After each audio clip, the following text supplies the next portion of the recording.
I think it's going to be a difficult game, but Manchester United will have to go there and put an end to something I describe as unacceptable, rubbish, in the sense that you don't allow one team to beat you 4 times. And for Spurs, Mohamed Kudus should show up in big games for us. For the agenda voice. No, yes, because if you can sit on the big platform and say one day you win African best, and against Chelsea and co, you are not in the game, then me too, my wives are coming back to haunt me. So we beg him, he has to start showing up in these big games. I feel Semenyo does that a lot. I can't believe that aspect. All right, let's do our quick weekend preview as usual for the Chief Malams on the timeline. And this week in the Premier League, 2 big games to look forward to. Tottenham Hotspur against Manchester United. That is kicking off things on Saturday afternoon. And then on Sunday, the big game in the late kickoff match is between Manchester City and Liverpool. What a game. What a game. Ordinarily, in the last, 6-7 years, that game has literally been the biggest game in England on paper. I don't know what this year's fixture will look like, but yeah, what a game. But guys, so we're going to do our quick prediction around some of the games, but with particular focus on those 2 matches. So, Spurs at home to United. United, their 3-game winning run came to an end against Nottingham Forest. Were probably a bit lucky. Performances from some of the players, not great. Dalot came under heavy criticism. Spurs, on the other hand, themselves had an even poorer game against Chelsea. And their manager has been under all kinds of pressure, man. They did win in midweek, so maybe they will carry that momentum to this game. Coach, what do you think is going to happen there? They're playing at home again. Yeah, I think it's going to be a difficult game, but Manchester United will have to go there and put an end to something I describe as unacceptable, rubbish. Why? Rubbish what? Back to back. Rubbish what? In the sense that you don't allow one team to beat you 4 times. And the Spurs. Chelsea. Last season, Spurs had a lot of joy against United. They 4 play, times. They play United 4 times. They won it all. Twice in the league. Then there was a Carabao Cup. Yeah, in the And final. then there was the So Europa. Spurs beat Man United twice in the league last season. Yeah, back Yes. to back. And still finished below Man United. Yes. Kofi Hassan. Yes. I beat them in the Europa League. Postecoglou is weird. But after beating them, that's why Spurs are in the Champions League. Yeah. So at the end of the day, you look at that if you are a Man United player. There can't be a 5th tie. Straight. Unacceptable. Yeah. That's what I say. It's a rubbish thing. You remember I sat here when my attention was drawn to the fact that in 9 seasons, they hadn't won at Anfield. And I told everybody that nonsense will stop. You mean United, right? Yes. Yeah.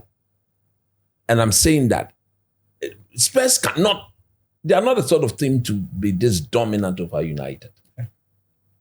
So I'm looking at the game as a Manchester United fan, but also as a coach, and I look at this as a look, even for the Ruben Amorim himself, if you now believe that these boys are getting you to trust them, the Mbomo, the Konya, the Ahmad, the Sesko effect is a positive one. It has to show. You've rested enough. You're playing 7 days. You are playing after every 7 days. Spurs were in midweek. Play the game at a certain time. But play it smart. I don't expect them to go there and go toe-to-toe with Spurs. Because again, there's a problem in that midfield. That United midfield don't have the legs to run for 90 minutes. So Spurs will want the game to be very chaotic. Do like you did at Anfield. Keep your line when there's the need. If Mason Mount is fit and you think you need to help Bruno and Casemiro in the middle, you can choose to put Sesko down. Withdraw Matthias Cunha and Mbuemo, and then use Ahmad and Cunha as your outlet. I think that has to be the way. Stay compact. For United to win, they need to score first. In my view, then, because if they don't score first and they were to concede the first goal, and they have to chase the game, and Casemiro start vacating his defensive role because he's another genuine goal threat going forward, with the players Spurs have got, if that pitch is big, if there are spaces there, they'll create serious problem for Manchester United. United, in my view, will stand a chance if they don't concede first. And there's every indication that this is not Garnacho, this is not Marcus Rashford, this is not Anthony, this is not... You said that last week. Yes, I said it some weeks ago, and they paid. Must the rumble, I don't know why. So, so the point I'm making is that it's going to be a difficult game, but I expect Man United to win. Expecting them to win. In my view, it to be as a 2-1. You are even going ahead to predict the scoreline. I'm predicting. 2-1 for 2-1 Man United. 2-1 Man United. Ajo, Spurs need to get back from that really, to borrow coaches, were rubbish performance against Chelsea. Yeah. Can they? Before I even go to Spurs, let me add up to what Coach said. You see, from what I learned from the Man United game against Sean Dyche's team was that now Amorim is trying to make sure that it's not his problem because he's coaching the team quite well. Now they are very, very compact from Casemiro to the defense. You see, there's no space for you to even operate in the half spaces. But you have to be focused. Now your coach is doing the work. How do you come against Nottingham Forest and you go to sleep? Look at Dallo. Look at that. And for a whole Sean Dyche, If they get Dallo, they will beat them. to see that I can use, one time. for Sean Dyche to see that I can use crosses from his side to get my goals and lead United. That's a problem to you, that particular Dallo player. And he'll go to the market and bring, I'm told they are related. And that was our easy stories. It was not true. Give him a credible source though. Amorim is related to Dallo? Yeah, that's something like that. I saw that tweet. I think they're just joking. So they have to be very, very focused. You've won back-to-back games. If you want to get close to second or third or fourth, you have to be focused. Don't relax. Okay, now I'm on good form. So win this game. Go to the international. When you come back, because look, just before you continue, most people thought. In fact, I was one of those.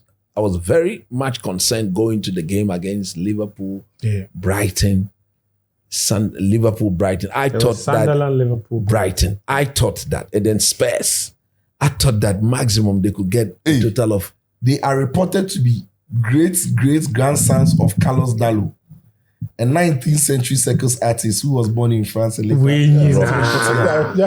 The distinct family connection between the two Portuguese figures has reportedly been confirmed by sources from Man United. They're relatives. Yeah. Rubbish.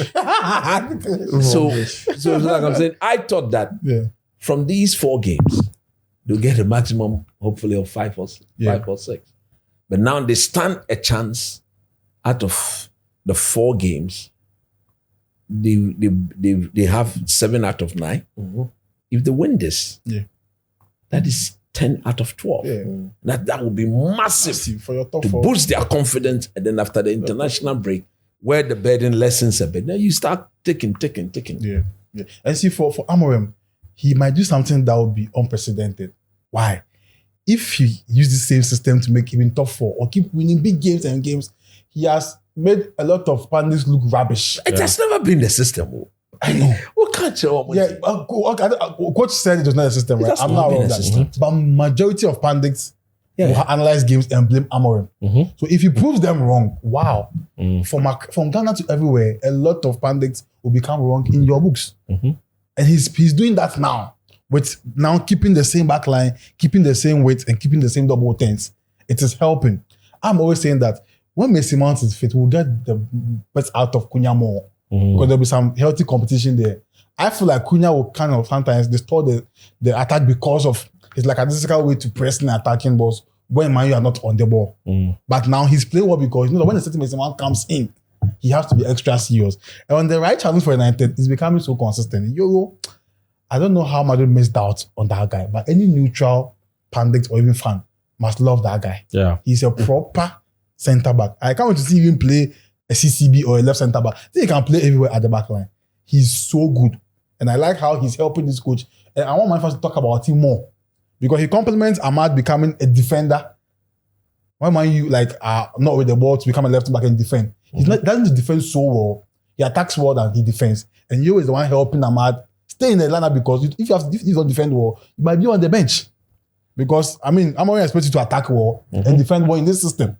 If you don't do that, you are in trouble. Somebody can come for a position. There's Mazraoui there when he's fit. He can come and play. So Euro is helping the system so well. And don't talk about our team because there's no PR for him. But man, this season he's defending. Like he's doing what we call defending. Ahmad is my favorite Man United player. You feel like you don't agree with me, Sijo?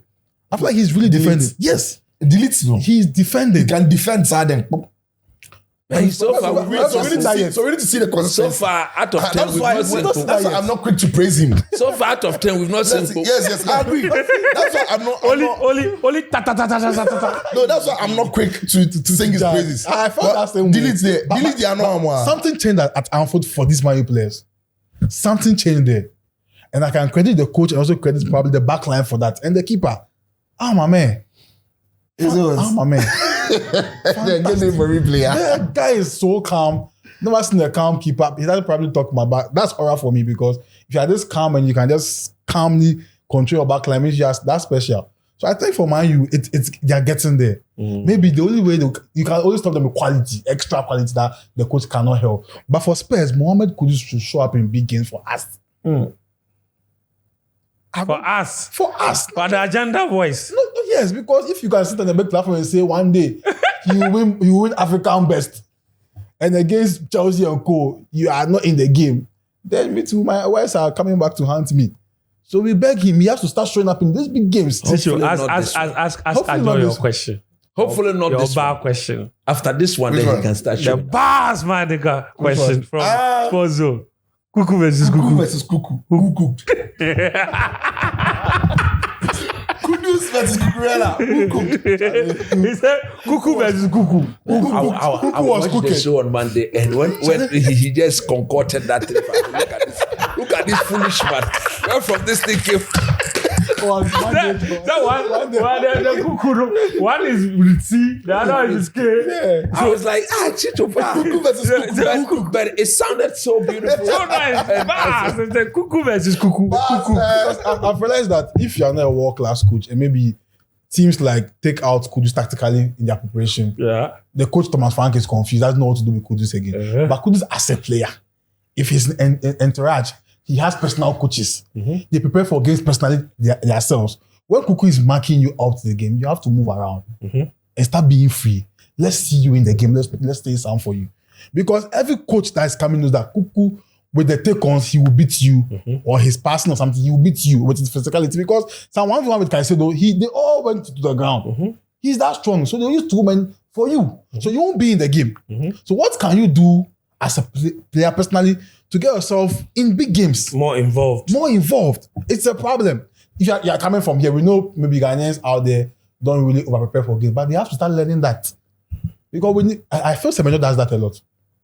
Maybe he's entourage there, you're helping him, and that is dangerous. I can't blast that aspect, but maybe with time it will come. So for Kudus, if we are chatting big for him, he should also do the work for us on the field. He has to play big. Yes, he has to play big. Because you are... And to be fair, the talent is there. It's there. Kudus is so talented. But But I think Sicho made that point, and I agree with him that maybe against Chelsea, he was too focused on winning the individual battle with Cucurella. That was coaching. Like I said, coaching came in. That was coaching. Coaching came in. Move him from there. Cuckoo does not like to be moved around. He will follow you, forget his space. Somebody will drift in there. Then you can float the ball to that wide area. That's Cuckoo's weakness. It doesn't come most of the time. So Kudus has to help us. And let's help him. That's what I was thinking. Yeah. So what do you think is going to happen in that Spurs United game? I think United might carry the day or probably a draw game. Okay. Yeah. Sicho, what do you think is going to happen? The problem with Spurs, though, is that the way Thomas Frank is playing, the crowd is not receptive to it. They don't like it at all. The Spurs crowd is They were booing them against Chelsea. Yeah, they are notorious for watching fine football, even if they lose with it.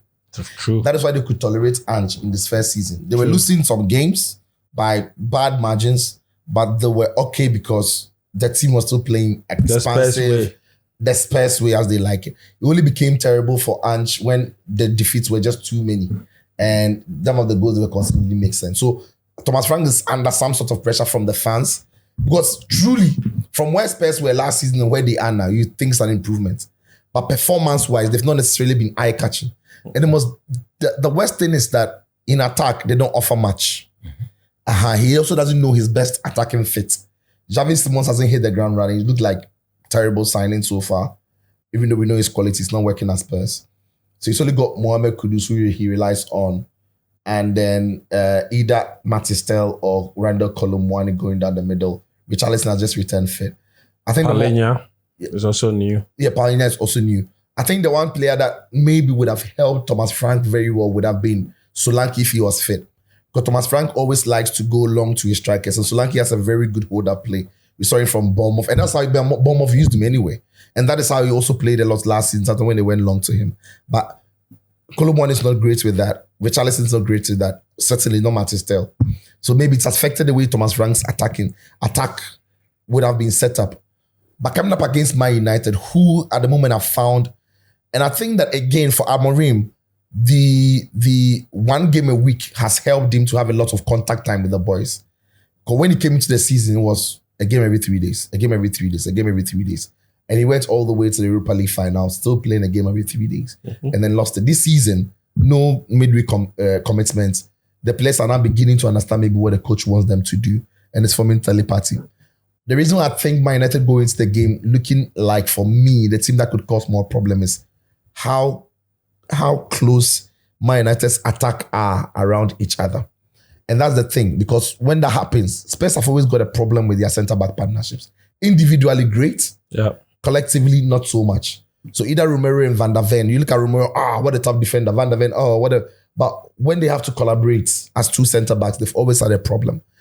But when maybe then the entire back four is solid, somebody's protecting fine. But the way we also saw Danso and Van der Ven against Chelsea. Yes, some way. But the way Man United's attack has become very narrow. Sesko around in Burma around Cunha, Bruno Fernandes close to them. A lot of mobility. It is very compact, which means that the two centre backs will have to be on song, and it's going to pull in their midfielders. Once it pulls in their midfielders, Amad Diallo is going to have a field day. If Diallo starts and he has one of those days of his in attacking third, that could be way for Man United. So I think Spurs will really, really struggle to deal with Man United with the way they are playing now. Okay. United are also shy to go long these days with their goalkeeper. But it's Spurs at home. If they can also defend, and Spurs will be expected to come out and play more. Yeah. Mm-hmm. And that is what will play into the hands of Man United. The Man United, that's where they love. So your call is? I fancy Man United going into this one, really. Interesting. Yeah. Again, it's a United game. So I call it a draw. Anytime Fetcher calls a United game a draw, it means he knows that United are winning, but on best of my winning team, draw. Last week was I said draw. NFI. Let's go through the other games quickly, and then we'll wrap up with the Liverpool City game. Everton Fulham, coach. Everton got Dickinson. Yeah, the Dickinson. Yeah. No, so when you deep Dickinson. Dickinson. Everton. The last week they drew against Sunderland. Everton drew. Yeah, against Sunderland. On Monday. Monday. Shaka. And Fulham completely destroyed Wolves 3-0. But Fulham had lost their 4 games coming into the game against Wolves. True. Wolves were bad. Wolves were really bad. I fancy Everton. I think Everton win at or home. draw. Yeah. I think Everton win or draw. So Everton win. Everton win or draw. Everton win or draw. Over 1.5 goals. Over 1.5, huh? Okay. Yeah. West Ham, Burnley. West Ham. Away from home. Yeah. Look, I saw Burnley in that second half against Arsenal. Although they didn't create they're unlucky. Very clear chances. I think if they keep that same level of intensity, they'll beat West Ham. West Ham is a very lazy team. They don't run. True, but I was surprised in their game against Newcastle. No, in the game again, we all know Newcastle, they play differently. They don't travel well. At home and away from home. That's true. When they're at home, they are like wounded lions, animals. That Joelinton is kicking. If you put your head against guy, he will crash your head. There's no football. So when they step out of the St. James's and they are not allowed to play like that, it takes a lot away from them. And if you watch that game itself, I mean, they were not convincing at all. The problem with this West Ham team is that they need to score first, or they need to have some form of an advantage for Nuno to withdraw them and keep them together as a block. But if they are put in the situation where they have to chase the game, if you don't take care in chasing the game, they will be so for you, Burnley win. I think with Burnley, I tip Burnley to cause to win.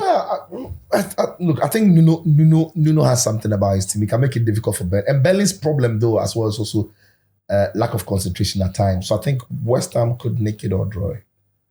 Yeah. I'll go for a straight win for West Ham. Momentum here. I mean, you've beaten Newcastle. It's at home again.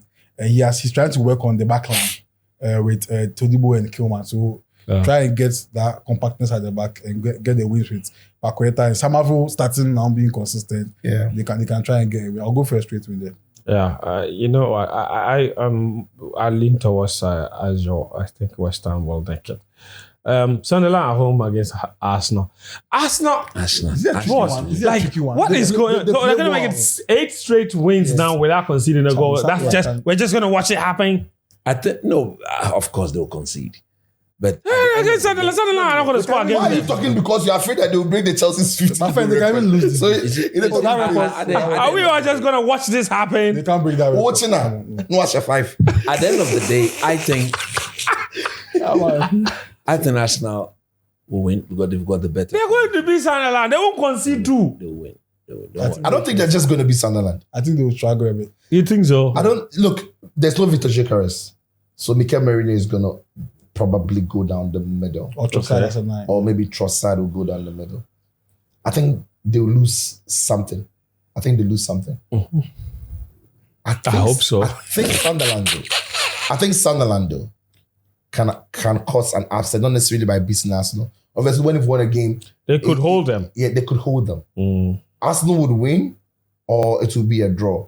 I don't think Sunderland are going to lose it. Yeah, because Sunderland are look.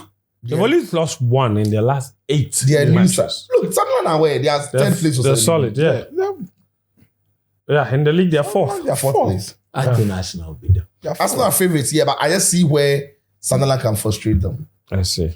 Did you see when they played against Man United the second half, the changes that they made? Yeah, they were very good. And even in the game against Chelsea, when they got hold of the game, they beat Chelsea away from home too. Yeah. So I did review. It was massaging the waist off. They've got very good midfielders to Sunderland. I like their team. Yeah. I like their team. You look at that boy. The Xhaka is playing like he's reborn. Yeah. Coming up against his old team. That should be some They don't battle. stop running. That's the thing. And this season for Arsenal, only Newcastle has tried to stop them in the midfield and everything. Yeah. When you move, suffocate you in midfield. I think all of them are running. Yeah. So maybe don't let Arsenal play their game. Yeah. And this is if for Arsenal's features, they are comfortably winning all the games because the teams either they are sitting back or they want to also play the ball. But Sunderland, when you're the Chelsea game, when you're running. Yeah. Every position they want I don't know what Sadiki ball. Yes. Yeah, Sadiki them. And at that stadium of light, it's becoming different for them. They want to win home games, get some small away points, and stay in the league. Yeah. And I love Isidore. He makes very good runs. They might be overachieve their targets for the season. So if Arsenal can plan well and try, you will calm the game. When you calm the game down, they will also be calm. When you want to play to their strength, it might be. So what is your prediction? I think Arsenal, slim margin for Arsenal. Okay. I won't be surprised But the good thing for Arsenal though, they might not necessarily have to win, knowing that either Liverpool or City will drop points or both of them will drop points. But that's a gap there too. They would want to win obviously, but it's a game they're not going to throw any caution to the win because even if you draw this game, knowing that the two other teams they will also drop points, and I think that is the lack of experience at times Arsenal had a couple of seasons ago. Exactly. They didn't know how to manage the league situation. So there are game situations, there are league situations. There are some games you desperately need to win because of something. And there are games it's just don't lose. Points, Hope that you win. Don't throw any caution to the wind, knowing that other games will come playing to your advantage. But yeah, we'll see. Chelsea Wolves, Ajo. I think Chelsea win. No rotation here again. But I mean, at Chelsea, anytime we expect them to win easily, that's where we get a red card and we get stand. So I think the lap is back though. Yeah, Fofana might play again. Fofana, Chalobah. James might even get the rest again and probably play that. What's his name? That unserious player, Gusto.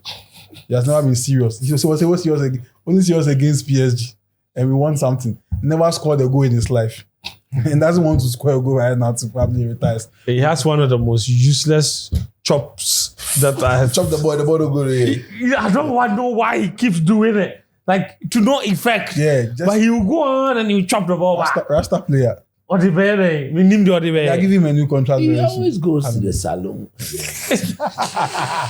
Fanboy. He's taking out the hair that they go. But meanwhile, at Chelsea, right back score goals. Fan of it. James. That position is goals for Chelsea. Don't talk about it. It's what you used to. You don't have a single goal for Chelsea. I had the same. I think they just have to be very careful. Yeah. Because the statistics Wolves. is that. Yeah, that anytime, most this season, like Sicho said earlier, After whenever they've played in Europe, they've come back home and they've struggled. Yeah. Wolves have rested for 7 days. Yeah. There's change in manager. Yeah. You don't know what they are going to present on the day. So you have to be very careful. But it's at the bridge, and I expect Chelsea to win. If they go low block, we are in trouble because our coach, that's his weakness. Low block, he cannot. Kind of lock the defense. Yes. Estelle will do that. But we win that game. 2-1. Teacher, who wins for Yeah, I you? think Chelsea will scrape through. Okay. Fair enough. Chelsea will win. All right. Let's talk about, I think we can talk about the big game now. Liverpool against Manchester City. We've seen this game play out. The game at Anfield or Etihad. Etihad. We've seen this game play out multiple times in the past. Always a cracker. Last season, they dashed them. As a Man City dashed Liverpool 3-6 points. But this season, City are playing differently. The interesting thing is that I don't see a lot of people mentioning City in any conversation at all. That helps Pep.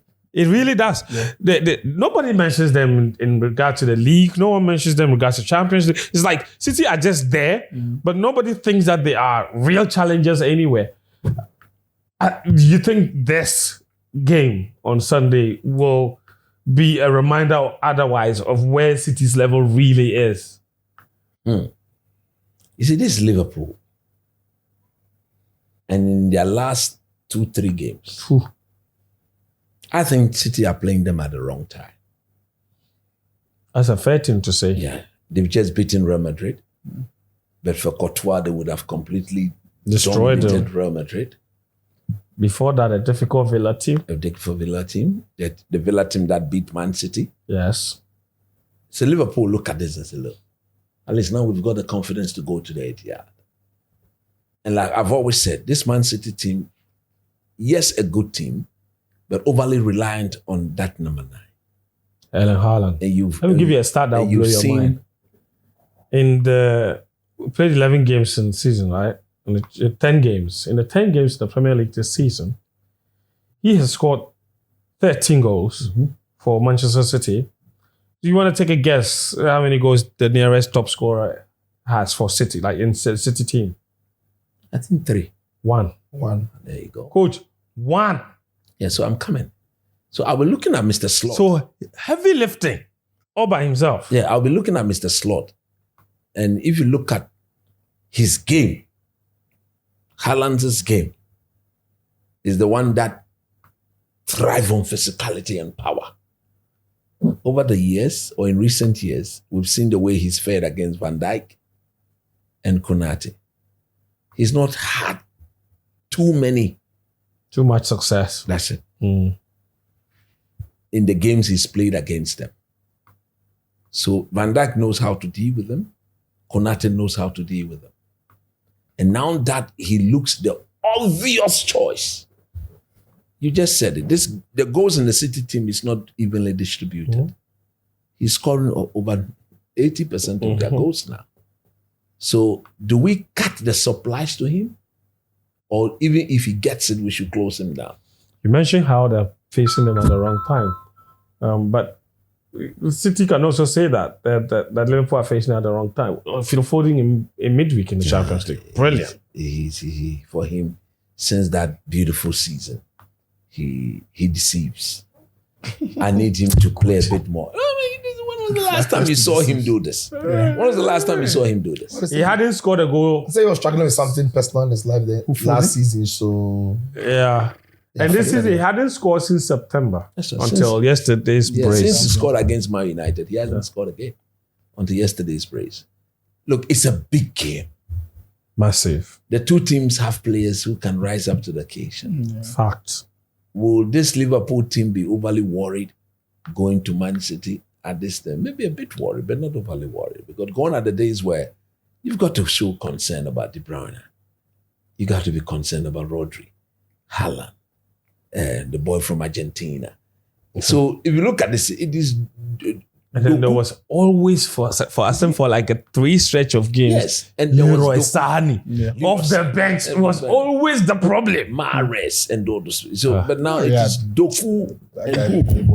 Why do you say Doku like he's not a game changer? No, Doku there. No. He's a complete. For him, his end. Doku, Ryan Cherki. No, those people.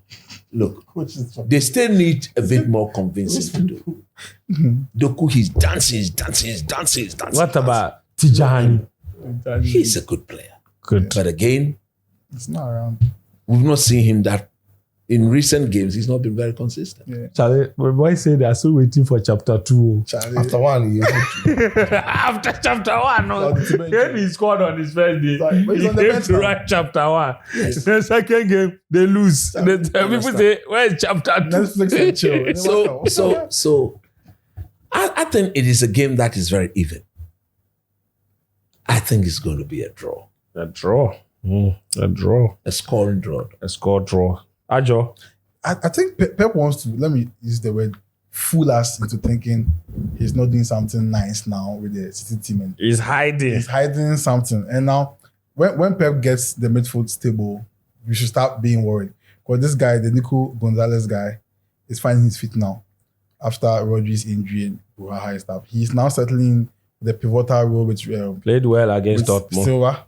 And now he's starting to control the tempo for City. And that's kind of free Cherki to have that connection now with. I think it was brilliant in the other game that Haaland scored twice in the league. The Bournemouth game. The Bournemouth game, I think. Nico Gonzalez was brilliant. He's now stabilizing the midfield. And Cherki, when he has that stability from his midfielders, he becomes free to operate. And luckily for Pep, he's not being selfish. So I feel like he's picking some chemistry with Haaland off the field, probably training. But when Haaland does that with you, you like to feed him naturally. He was doing that with De Bruyne, going to his house, playing with his family and stuff. So he does that with you so that you can feed him easily. That guy is skillful. I was expecting him to come to the EPL and be kind of selfish. But if he can settle in the EPL quite fast, then Haaland will worry Mbappe and Harry Kane for the golden boot again. So it's working there. But for the width, I think on different platforms, I was like, if it's not working for Doku on the left, bring him to the right. Now Doku moves to the right, doubles up with whoever is there, Riley or any winger there. Then the left back moves, overlaps.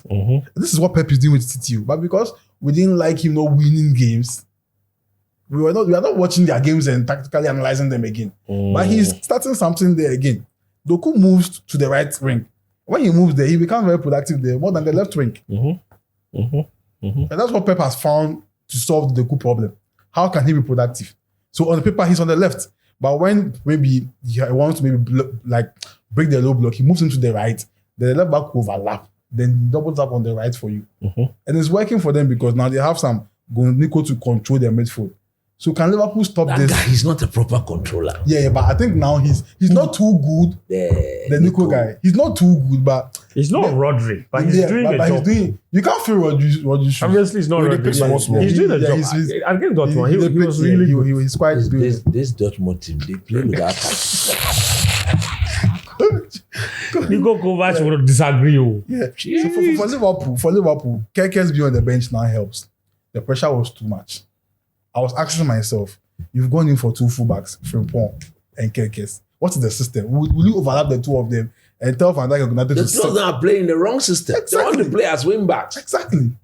Will you overlap them and tell Konate and Van Dijk to pin and also pin like a box, mid-block box in the middle with Gravenberch and whoever will pay him? No, it won't work. So he had to find a way. And Bradley, if you can do this against Vinicius, then do it against Doku or any City winger. True. Be consistent for us so that we can get Robertson now playing again. They thought he was washed. Almost doing Atletico Madrid, but he's not.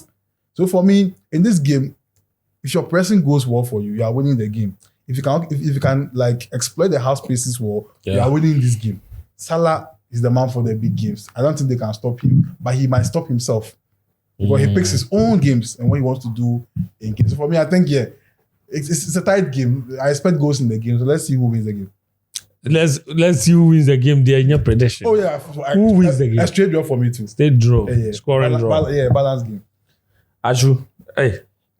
What you do? That's not true before, honestly. Then today that's the Last time I with that can't show to I will not be.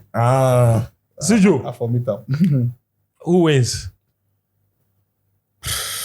To be honest, it's not a simple call. That's why if you're going to stake a bet on Betway, you probably want to leave this game. Probably want to leave this game out.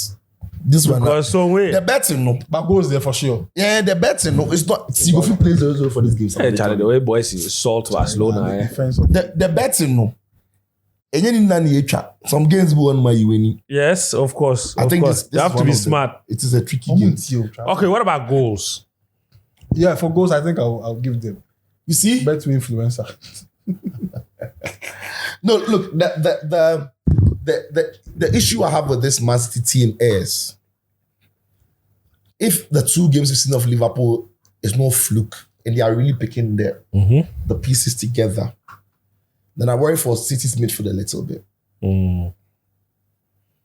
Gravenberg, McAllister, Szoboszlai, those 3 are powerhouses. Like they were strong against Madrid. Yeah, and that was Real Madrid playing more or less 4-5 midfielders in that game. Yet they were able to run around them. Yeah, all of them are very good technicians, especially that number 8 Szoboszlai.